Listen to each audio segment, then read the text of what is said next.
Shay, why don't you go first? Are you guys ready for Villanova? I don't know. I don't know. We're still in finals week, and we took off Sunday, practiced Monday, took off Tuesday, and so we had Wednesday, Thursday, Friday. Obviously, but I think that we haven't played for a week, so there's no reason why we shouldn't be familiar with what they try to do. But to make it more complicated, though, is what they try to do is put their players in positions to make plays, and that's the hardest thing to guard because they force a bad closeout and play behind a bad closeout. They are the best that I've seen at doing that. Run real subtle stuff to force a bad hedge or a closeout or a bad closeout, and then they're able to make the extra pass as well as anybody. So they're certainly not easy to prepare for. Do you remember much about that last game you guys played against them up in Philly back in 05? Yeah, I do. I actually got a refresher today.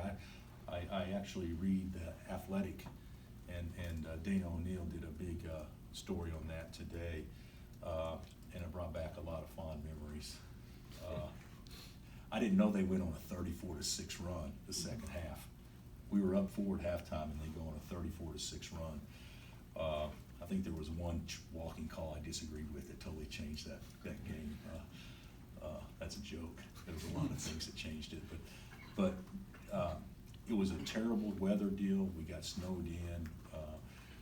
We went back and to the hotel. We found a hotel, went back there, and had unpleasant Ebenezer Scrooge type Christmas time together, and then we all broke after that. But it was not a good trip.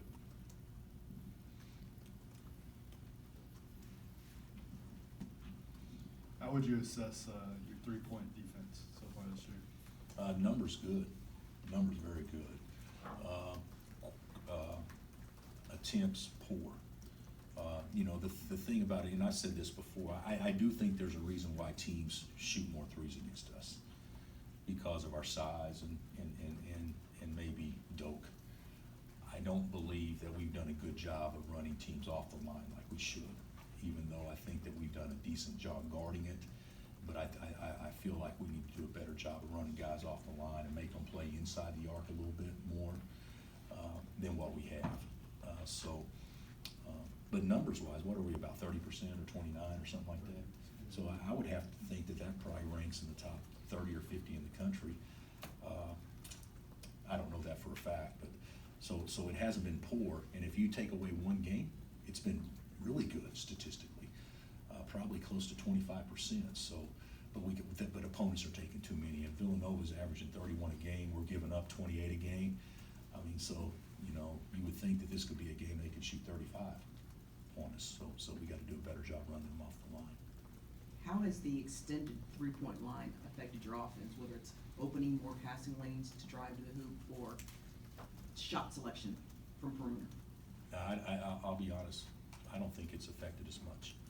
I think what it does. I think good shooters it doesn't affect much. Average shooters it affects more than the good shooters, just because you're taking it out a foot further.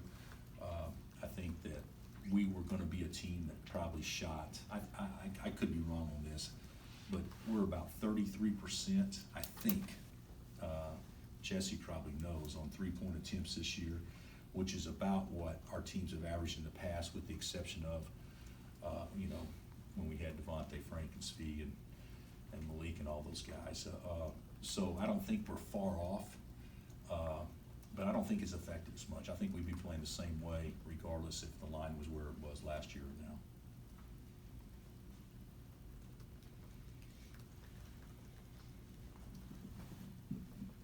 What have you seen from Jeremiah for Villanova, and what He's- problems does he present? Well, he's terrific. He's a 4-man that's playing the 5, and he's a skilled guy that's playing away from the basket. He's a basketball player. He can stretch it, and then of course he plays so hard and so sound, and he's an unbelievable free throw shooter. What's he averaging? 12 and 10 already, and I think he leads their team in minutes too. So we know Jeremiah well. We're happy for his success. Happy that he's doing well. You know, I wish he wasn't where he's at, but you know, we're doing okay here too. So it's probably worked out for him and very well, and he'll have a great career there.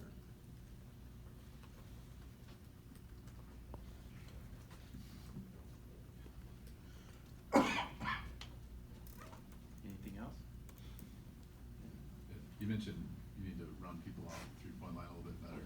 Does the strategy with that change game to game depending on matchups and that type of thing? I don't think that you can change. You can change strategy a little bit game to game, maybe based on personnel and maybe what they do a little bit, you know, tendencies. But I think just in general, regardless of who we're playing, we need to be a team that doesn't allow as many looks beyond the arc and make them play inside. I do believe that if everybody played inside, I'd like our chances. So we've got to do a better job of that regardless. But in this particular case, obviously, you got to. The thing about it is, you do a good job running them off a line, which forces help, which forces a bad closeout. That's what they do. So I think you gotta still run them off the line, but you got to keep the ball in front of you too. How much better equipped is Devon this season than last season to handle the increased scoring role? Well, I think it's a lot more. I think his confidence level is high. I think going through the NBA workouts and tryout, I think that was good for him. I think it was one of those situations where it gave him an exact idea of what he needs to do to get better and to put himself in a position to play for money at some point. And I also think he's hungrier to score than what he was last year. Last year, you know, you're a point guard and you're just getting here and you need to do this, this, and this, and yeah, you want to score. I don't know that you're ever comfortable enough to allow yourself to have that mindset because you're just trying to survive some of the times, and he's past that right now. He's not trying to survive. He's been in attack mode. Hey, Bill, you mentioned a few times how you like your guys or you like your players. I just wonder what goes into that for this particular team. Why is this a likable roster? I think that they're respectful.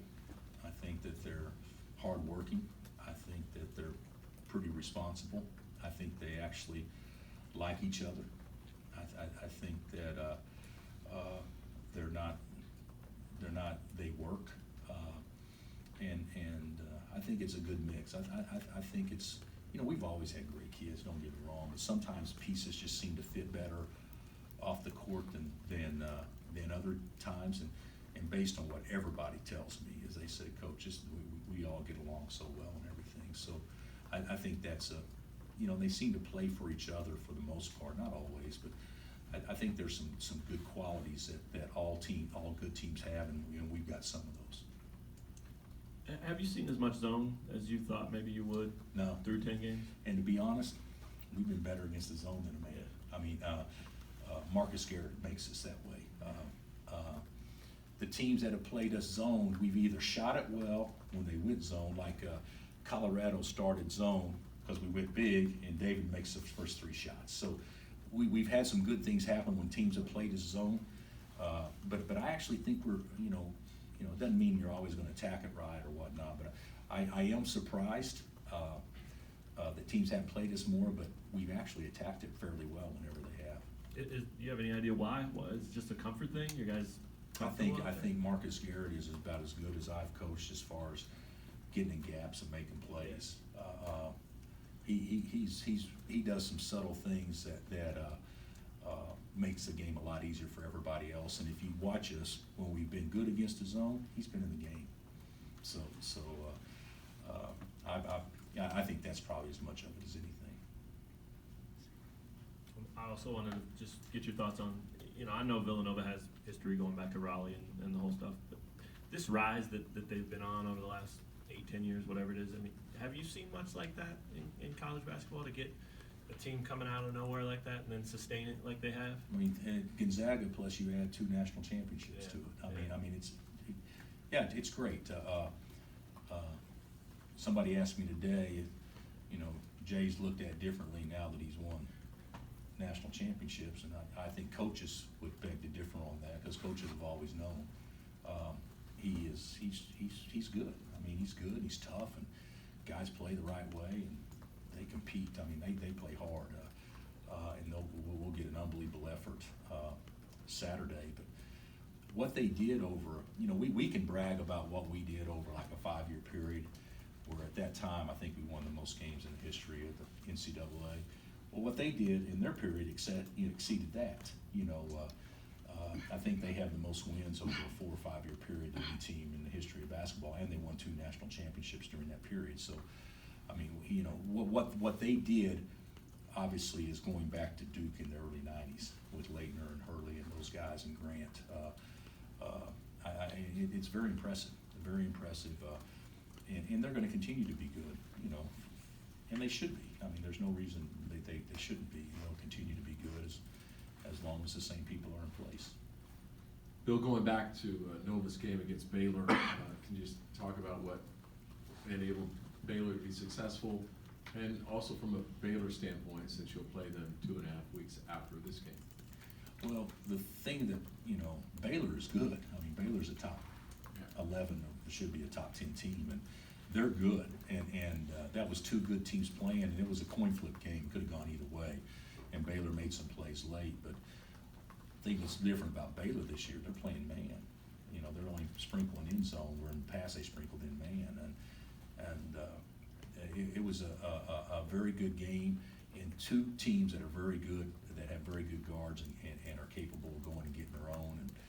And I thought it was a good basketball game. I thought both teams played well. It's just one team had to win. Are you seeing improvement from David at defending the 3, and what does he still need to do there? Yeah, well, we all need to continue to do that better each and every day for the next 4 months or 3 months, however long it is. But I do see improvement. I do. And, you know, it's amazing to me when you get better offensively. Usually it pumps some energy in you defensively too, and I do see his effort's always been great. He's terrific. But I do see maybe a more focused effort, maybe an effort to push himself to know that this is what he really needs to do, and it's a lot easier to have that mindset whenever things are going well on the other end, and things have gone well for him shooting the basketball, even in practice. I mean, he's been pretty good. So, got to get better. Silvio's got to get better. Where on the flip side of that, Silvio hasn't seen as many positive things happen. So even though he's trying as hard, maybe his energy or enthusiasm ain't quite as turned up as what David's is right now. But they both have to play with that type of energy in order to be able to defend a 3, because that's not what they do. You've mentioned a handful of times the unsung things that Marcus Garrett can do. What does that mean to you as a coach to have a guy that's going to stick in and put up stats wherever you need him to go? Well, it's not like it's you know, we determined before the game this is what you need to be doing, or this. He just knows how to play. He can figure it out, you know, whatever the situation calls for. But all the good teams that we have had here that have had success have had guys that are considered glue guys. You know, Travis Relaford, you know, Kevin Young, unbelievable glue guys. Landon Lucas, unbelievable glue guy. So we've had guys like that in the past, but I think that he takes it to another level, because as good as others have been defensively, I don't know that we've had anybody that guards like him since I've been here. And we've had some good defenders, but I don't think we've had anybody better than him.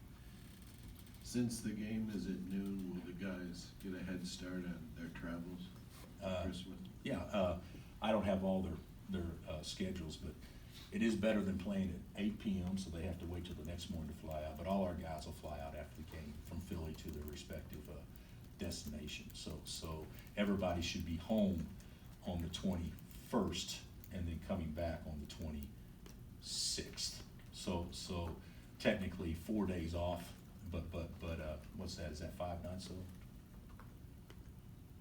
yeah, 5 nights. So that'll be good for the guys. Is that right, Dave? Are you counting right? Am I counting right? Yeah, good. I notice you using your fingers too. Will you address the number 1 ranking? 4 teams have already had it and lost it. And there will be a 5th at some point in time. I mean, everybody loses. I mean, and I won't spend much time on that, Gary, at all. It is kind of eerie though.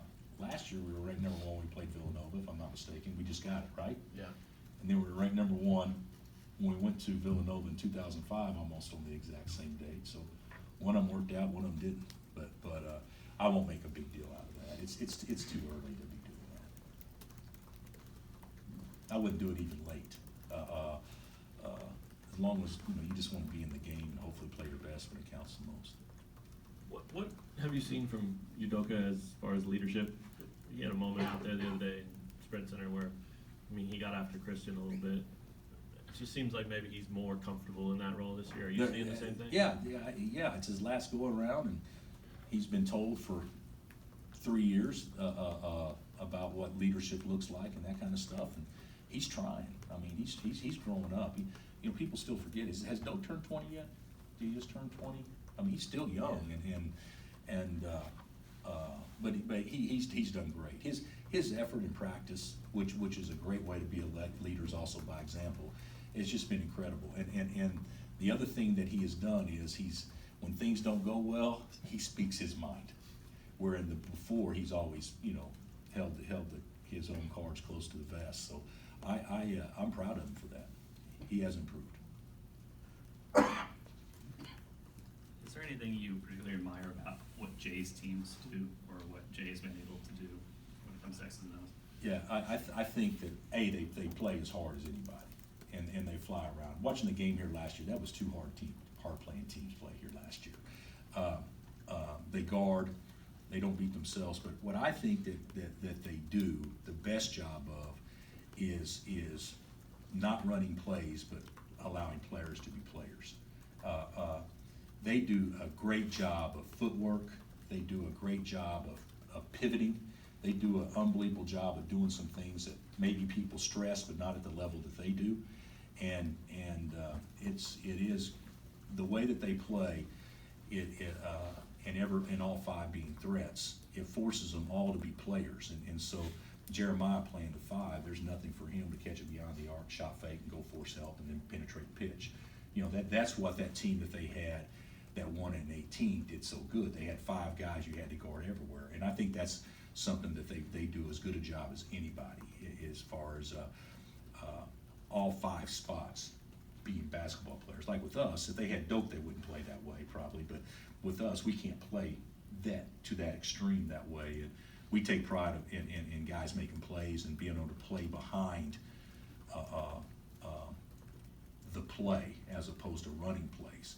And they do a terrific job with that. All their guards post. All their guards can drive it. All their guards, all their big shoot threes. I mean, they do a good job of flipping the floor in a way that makes you guard everywhere.